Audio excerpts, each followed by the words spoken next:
Un estudio presentado por la Junaed y Elige Vivir Sano señaló que la desnutrición infantil aumentó 2,6%. Desde el Instituto de Nutrición y Tecnología de Alimentos de la Universidad de Chile indican que este problema sería consecuencia de la crisis sanitaria y económica por la pandemia. Bueno, queremos conversar sobre este y otros temas con el ministro de Educación, Raúl Figueroa. ¿Qué tal, ministro? Buenos días.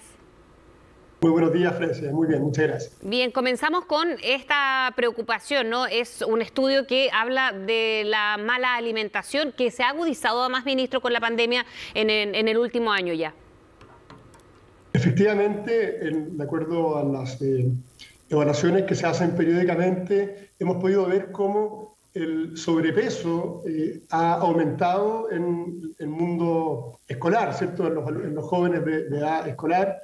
Y tanto el sobrepeso como también la obesidad. Tenemos un 54% de niños y jóvenes en edad escolar que tienen sobrepeso u obesidad.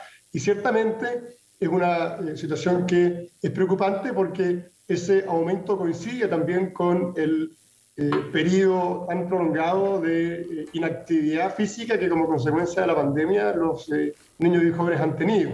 La prolongada suspensión de clase lamentablemente ha contribuido en ese sentido también. Desde Junaed se han hecho enormes esfuerzos por mantener la alimentación que se entrega periódicamente a los niños. Ustedes saben que ya estando las clases suspendidas, las clases presenciales suspendidas, se transformó el sistema de entrega de alimentación en las escuelas por una distribución de canastas de alimentación. Hemos distribuido en lo que va de la pandemia más de 27 millones de canastas, lo que es un número enorme, y da cuenta del esfuerzo por mantener la alimentación.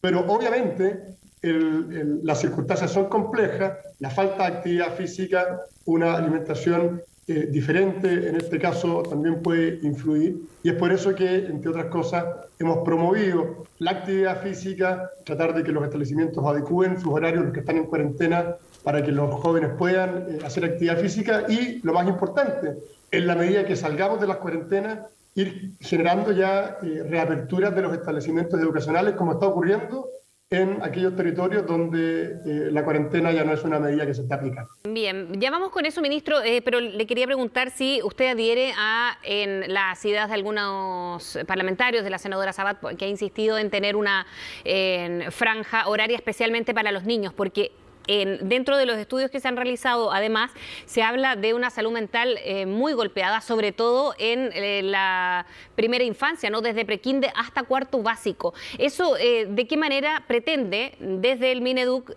hacer frente, ¿no? Con una salud mental debilitada hasta ahora, pero con una posibilidad quizás, o si se adhieren como ministerio a esta apertura exclusiva para los niños? Nosotros lo hemos conversado con el Ministerio de Salud y la decisión que se ha tomado es una decisión que nos parece adecuada para el momento sanitario que estamos viviendo.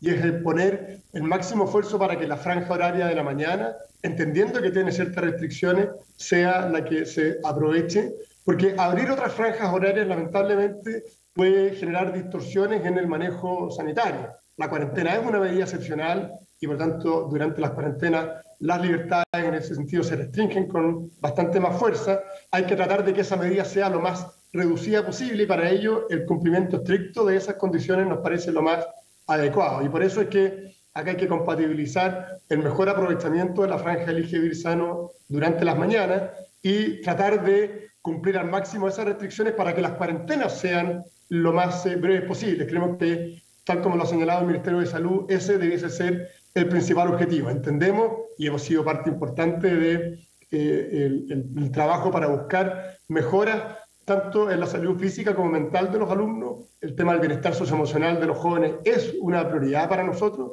pero creemos que en el periodo de cuarentena hay que aprovechar al máximo la franja que existe, porque de lo contrario la estrategia sanitaria es la que podría verse perjudicada. Ministro, usted decía en las últimas horas que están todas las condiciones para retornar a clases presenciales. ¿Qué condiciones? Le pregunto yo, porque sanitariamente hablando y la ocupación de las camas UCI están al 97% y según han dicho, las camas pediátricas también casi al tope. ¿Cuáles son las condiciones a las que usted se refiere? Sí. Primero despejar una cosa, esa declaración yo la hice estando en Arica, a un medio regional. ¿Las condiciones solo de Arica? Claro, porque es una región que está en fase 2 o siguiente. Y esa es precisamente la primera condición. La condición principal es que el territorio en el que se encuentra la escuela no esté en cuarentena.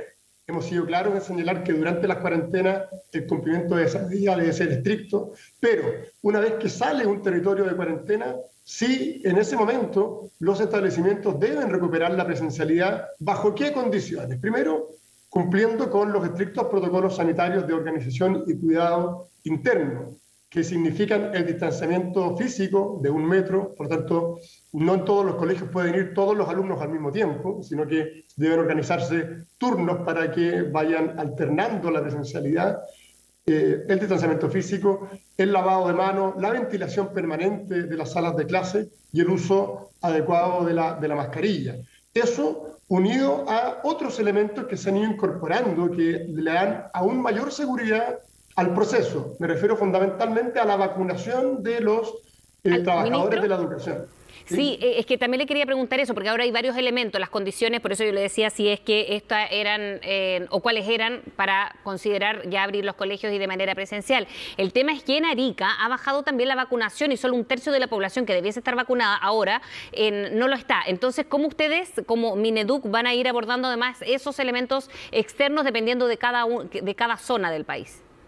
Claro, como decía, lo primero hay un elemento de contexto general y es que la comuna no puede estar en cuarentena. Despejado ese punto, lo que como Ministerio de Educación trabajamos directamente con los establecimientos es en velar porque los protocolos sanitarios se cumplan adecuadamente. Es interesante, por ejemplo, constatar que durante todo este periodo que hemos tenido establecimientos abiertos y en marzo, donde llegamos a tener más de 4.500 establecimientos solo escolares abiertos, solo en el 2,25% de los establecimientos hubo algún brote de COVID. Sí. En el 98% no hubo brote, y eso incluso sin el proceso de vacunación, es decir, solo cumpliendo con los protocolos que ha dispuesto la autoridad sanitaria. Y a eso se agrega entonces la vacunación, que hoy día nos permite señalar que solo en el caso, por ejemplo, de los profesores, el 89% de los profesores que está vacunado, el 86% ya tiene la segunda dosis. Y por lo tanto, y en términos generales, todos los trabajadores de la educación ya están, todos los que se vacunaron con su segunda dosis y con el periodo de inmunidad posterior, los 14 días, ya cumplido. Eso se suma a los protocolos sanitarios y a las otras medidas que se han ido disponiendo, Exacto. lo que facilita, digamos, que este proceso se pueda llevar adelante. Ahora, ministro, ¿cree usted o cómo considera usted como ministro de Educación que están las condiciones a nivel nacional para la apertura de los colegios? Es muy importante, Fresia, distinguir territorialmente. Aquí las medidas no son únicas en todo el territorio nacional por razones obvias, porque el manejo de la pandemia o los casos de contagio son distintos en cada territorio.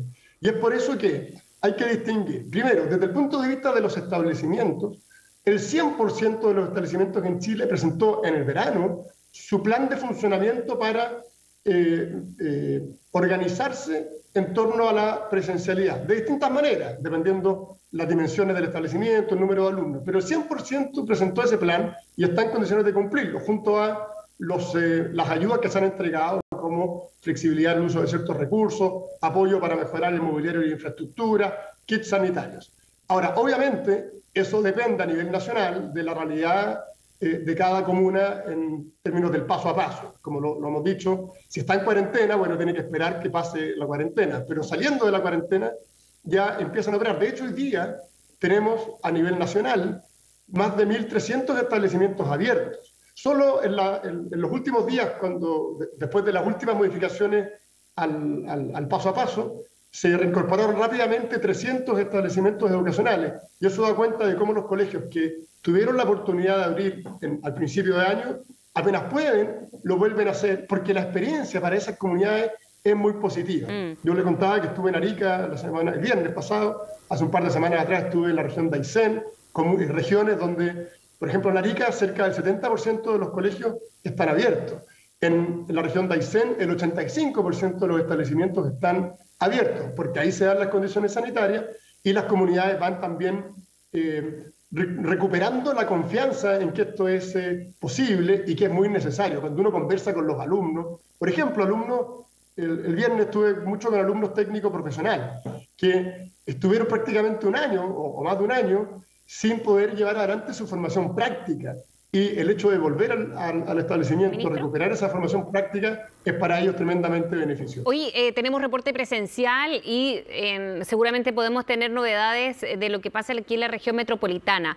Y en palabras bien simples, si salimos avanzamos en el plan paso a paso, se abren los colegios, ¿en qué etapa? Y para las comunas me imagino que se levanten esas cuarentenas.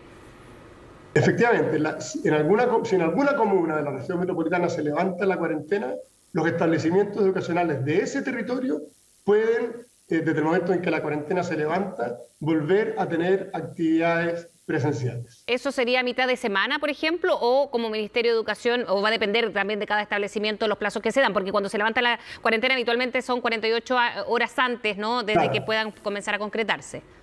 Claro, o sea, por ejemplo, la verdad es que desconozco cuáles son los territorios que podrían moverse, porque eso depende de la autoridad sanitaria, pero si se liberara algún territorio de cuarentena hoy día, a partir del jueves, generalmente esas cuarentenas ya quedan liberadas y obviamente los colegios van a tener todo este periodo para volver a prepararse con seguridad total, en ese caso ya a partir del lunes de la próxima semana. Ministro, ¿cómo están viendo ustedes las clases de los universitarios o de educación superior? Me hablaba de los centros de formación técnica, institutos profesionales. Y le pregunto también por el tema de la educación presencial propiamente tal y de la salud mental de los jóvenes. Sí. Bueno, en el caso de la educación superior, la educación a distancia se puede llevar adelante bajo otras características. De hecho, la experiencia en el mundo de la educación superior en materia de educación a distancia era mayor antes de la pandemia. Ahora, obviamente, los proyectos educativos universitarios o técnicos profesionales que tenían la presencialidad como base están hoy día en una realidad excepcional y están haciendo también todos los esfuerzos en la medida que salen de las cuarentenas para ir recuperando presencialidad. Con mucha fuerza en los establecimientos técnicos, donde de nuevo la formación práctica cobra una particular necesidad de poder volver a lo presencial y en el caso de la formación universitaria, digamos, más teórica, han ido avanzando a distintos ritmos dependiendo de cada institución. Nosotros creemos que es muy importante porque efectivamente la teleeducación, digamos, suple algunos aspectos, pero no todos. El cansancio que se produce en los alumnos es bastante evidente, la interacción entre alumnos y profesores se debilita muchísimo y por lo tanto no solo desde el punto de vista académico, sino que también de lo socioemocional y de la mejor manera de abordar el proceso formativo, es relevante que esto vaya modificándose. Ciertamente, como las universidades e institutos se organizan de manera semestral, creemos que el segundo semestre debiese ser diferente a este primer semestre, pero ya tenemos muchas instituciones que van a ir alternando. Lamentablemente, si caen en cuarentena esos territorios, tienen también la obligación de suspender sus actividades y por lo tanto deben llevar todo el proceso a la formación a distancia. Bien, ministro Figueroa, muchísimas gracias por haber hablado con nosotros esta mañana. Que esté muy bien. Gracias, Presidente. Hasta luego. Buenos días.